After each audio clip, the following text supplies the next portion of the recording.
we've seen how to transform functions in quite elementary ways. So if we add or take away a number from the input or the output of a function, that will translate the graph either up or down if it's to the output, or left or right if it's to the input. Similarly, multiplying the output or the input of a function by a constant number will have a compressing or stretching effect, and it'll be a vertical stretch or compress if you're multiplying the output by a number, and it'll be a horizontal stretch or compress if you are multiplying the input of a number. Finally, we saw that if you reflect across the x or y axis, that corresponds to replacing the input with minus the input, so x with minus x, or that's reflection horizontally, so across the y-axis. Or if you replaced the output of the function, the whole thing, by negative of it, that reflects across the x-axis. So now what I want to do is to look at doing these in succession. So you take some function, and first you do a reflection, then you do a scaling, then you do a translation. And I want to try to understand what happens, basically. So let's start with an example, I think, is a good plan here. So this is quite a difficult thing. So let's do it with an example. So starting from the graph y is equal to x squared, let's say plus 2. So starting from this, write down the function given by, or the graph of the function given by the algebraic version of y equals something. Write down the function given by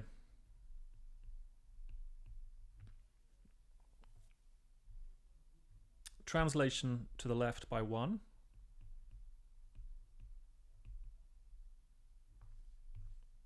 translation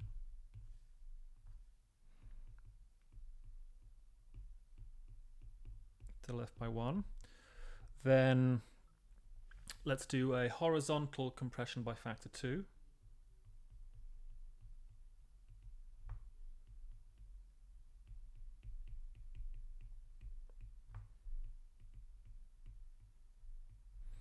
And finally, let's do a reflection on the x-axis.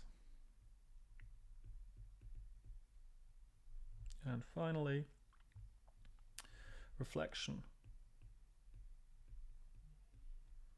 in the x-axis. So I'm not actually going to graph anything because I don't really need to, but what I need to do is to keep track of the algebra. So a big part of this is just making sure you're very methodical about every step. So first of all, let's write down our starting position. It's this. This is my start point. And the first thing we're going to do is what? We're going to translate to the left by 1.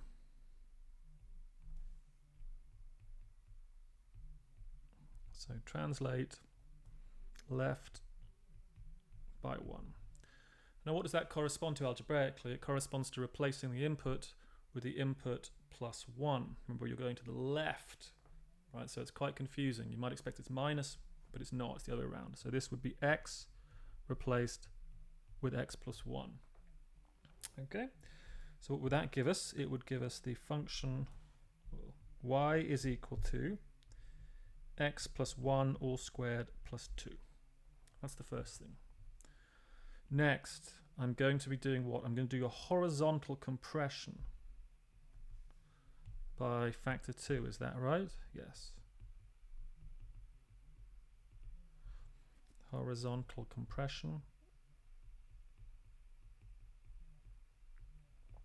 by factor 2.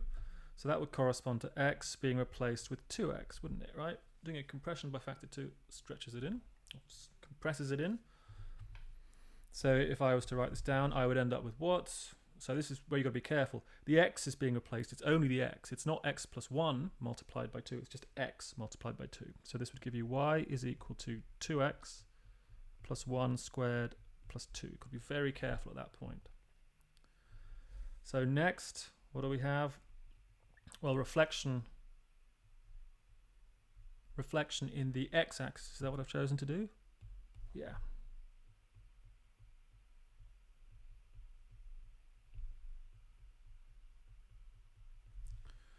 So that corresponds, well, it's a reflection in the x-axis. That's a vertical thing. The output being replaced by minus of the output. So the output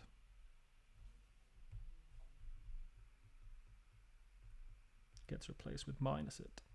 The whole output. So in this case, I would end up with y is equal to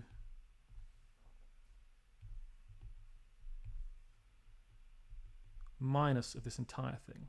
It's got to be the whole thing. I'll do a square bracket to highlight the difference. What does that turn out to be equal to? That turns out to be equal to, well, when you go through the entire procedure, what do you end up getting? Let me zoom out a little bit so the whole thing is on here. So this is going to be equal to minus, I'll do the square brackets. So minus, what's it going to be? I'll factor it out. 4x squared plus 4x plus 3. And I'm taking minus of the whole thing. So it's going to be minus 4x squared minus 4x minus 3. Okay, so that's the basic idea behind this, right? We're going to do a succession of these transformations. And to keep track of things, you've got to be incredibly careful, right? You've got to be really good with your bookkeeping. You've got to write down every step super duper carefully. So let's make a few observations. So first of all, really, this is all about compositions of functions, right? Because we are kind of composing by successive transformations. And we know composition of functions isn't commutative. So what I mean by that is f composed with g is not in general equal to g composed with f. So that actually has a knock-on effect here, that if you're going to do a succession of transformations, the order is incredibly important. So this is an important point. And we're going to talk an awful lot about this in a second. So important, the order.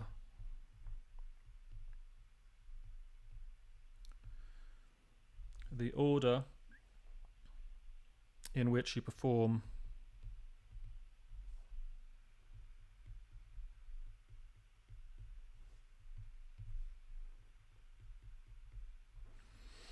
transformations.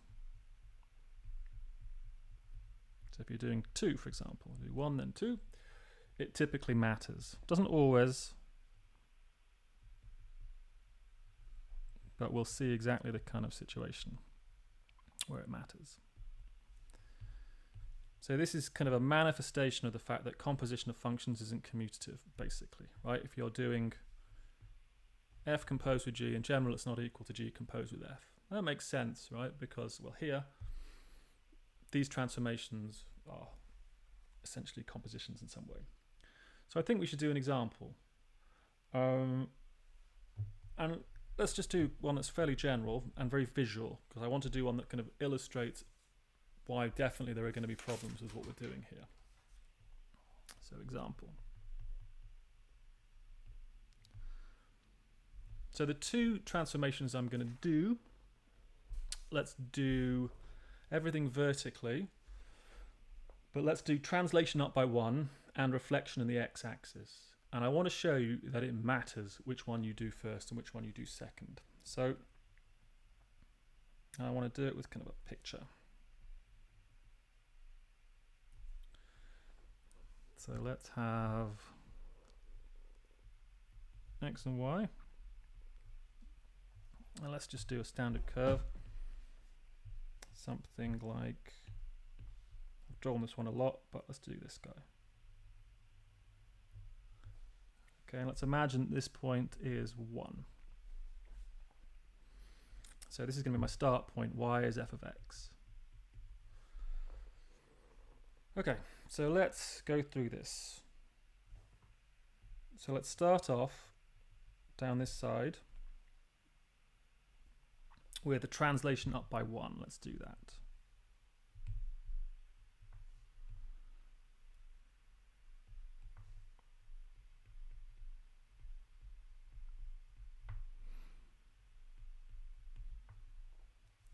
So translation up by 1. So let me just copy this.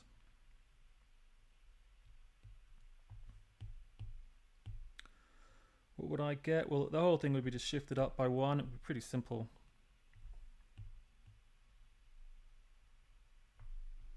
It would all be shifted up to this position here, wouldn't it? So up to 2 if we were going to have this position marked. So that's me adding 1 to the output. Next, let me reflect. Let me reflect in the x-axis. So if I reflect in the x-axis, so I'm just kind of choosing two things at random here, really.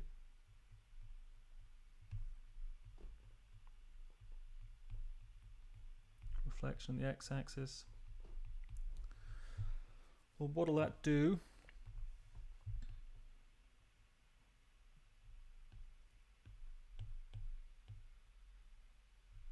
I would end up with, well, it would all be kind of turned on its head, wouldn't it? So I'd be down at -2 here. And it would look like what? It would look like this. I'll do my best to draw it.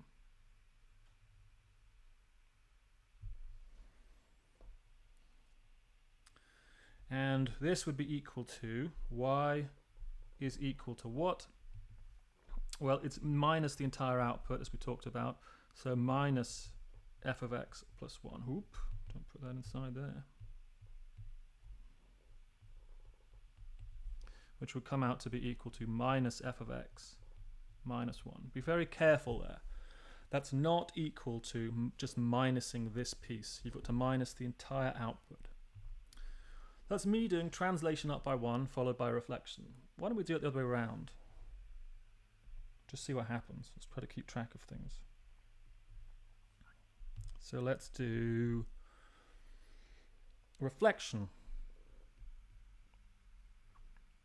So I should use consistent terminals reflection across the x-axis. So let's do reflection across the x-axis here.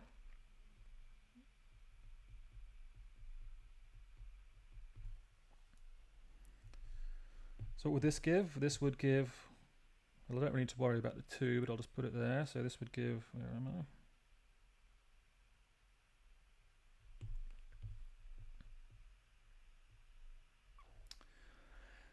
And, okay, so if I'm reflected across the x-axis at the start, well then -1 would be important here.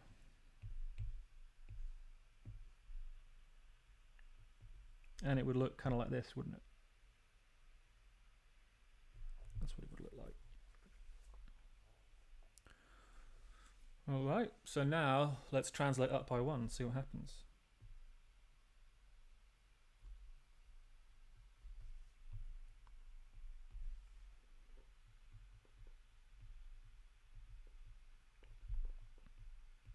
Translate up by 1. Well, if I translate up by 1 now, what's going to happen is, well, this guy moved up by 1 is just going to move from the 1 position there just to 0, isn't it? Because I'm adding 1 to the whole thing. So it would look like this.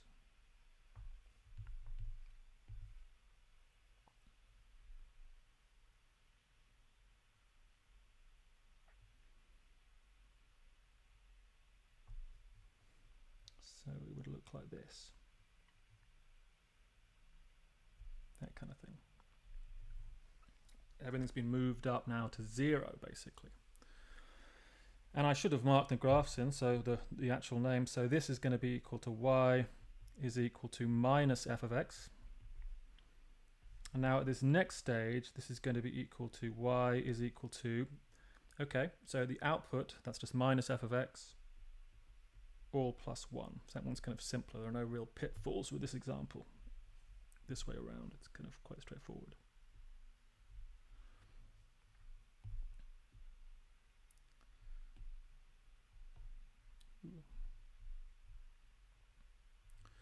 And notice, they definitely are not the same. Absolutely not. And you can see the big difference, basically. The big difference is something weird has happened here. We've got a -1 and we've got a +1 here. So you've got to be incredibly careful. The order in which you do the transformations is absolutely crucial to the entire thing. So you've got to be super on your toes with this. If you are told to write down a function given by a succession of transformations, you must be basically told the order and your start position. So this is kind of tricky, but I would really recommend writing it in this type of format, okay, because it will allow you to really keep track of each stage. I think that's what's important here, keeping track of every stage so you don't try and do too much at once. People, when trying to do this, often kind of guess what the end result has to be, and actually the end result may not be quite what you expect, as we're going to see in the next video.